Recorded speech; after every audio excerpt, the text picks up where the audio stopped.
Something big is happening in the small town of Copenhagen. Fifth graders at Copenhagen Central School are using their makerspace to design, engineer, and create a variety of products for school projects. The makerspace is amazing. It's this really great interactive space where kids can come in and create. They come up with their own ideas, they make their own projects, so that's a lot of fun. Within this space, students can develop their technical, critical thinking, and communication skills by engaging in projects they feel passionate about. In a space with so many ways to create, students always find something to keep busy. Because I like using all the technology and building stuff. Makes it more like school, more entertaining. We do Breakout EDU. We have a Glowforge, which is a laser engraver that the kids make projects on, Christmas projects and family projects that they want to work on. We also have Cricut. The Cricut allows us to do some really cool vinyl cutting and some heat press, so we can make t-shirts, we can make all sorts of different projects with that. And then we have just a ton of stuff that is hands-on activities that kids can come in and explore. They just grab it, start building, create what they want. The idea is, how can you use these materials to solve a problem or a solution for something that you're curious about? It's really all about students coming up with projects that they're interested in and being self-starters. What do you want to learn about? And then it's the research process first. What do you want to make? How are you going to create it? What resources are you going to need? How can we support you and facilitate that opportunity so that you can get started on something that interests you?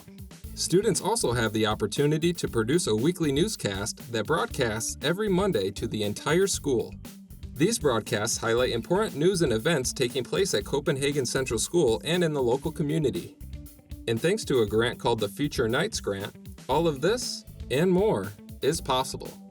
There's jobs for all of the kids, whether they want to be on camera, if they want to be behind the camera.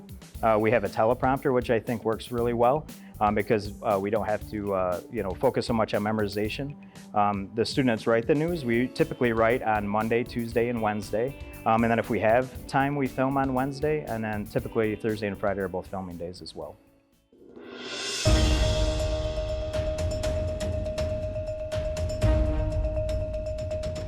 Good morning, Copenhagen Nights. This is the nightly news for the week of October 24th through the 28th.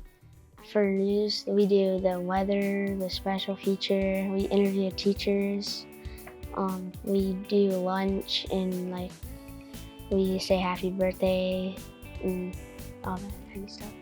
We started it as an enrichment program last year with fifth graders as an opportunity for some of our students who needed a little more push, something that was engaging and interesting to do outside of their classroom, something that would really spark their interest and let them take off with it. I like that we get to share all the news and what's going on here at CCS. It's like a funner class. You don't have to sit there and do work. You still have to work a little. A little, right? yeah. But it doesn't feel like work. Yes. Right It feels like this. playtime. Yeah. Playtime, where they can learn valuable skills. There's obvious technical skills that they're learning through the computer programming and writing the information for it, but there's so much more about just journalism skills, learning how to be a listener. So many of our kids have learned how to take a step back and ask probing questions so they can get more information for the news. Communication is really important. Understanding how to ask questions and how to be polite and be kind and give an open and general guideline so that people can express themselves really openly. They love it, and what's great is they're proud of their work. They're really proud of what they're doing. They feel a lot of pride in what they've researched and what they've learned and sharing it with others. They love the opportunity to be broadcast and for others to say, I saw you on the news. I think Mrs. Green and I enjoy it just as much as the students do. I think they look forward to it. I know there's days when they've got other things going on in their own classrooms and they can't come down to video productions, and the kids are usually bummed out about that. So I think they really look forward to it, and certainly we look forward to working with the students as well.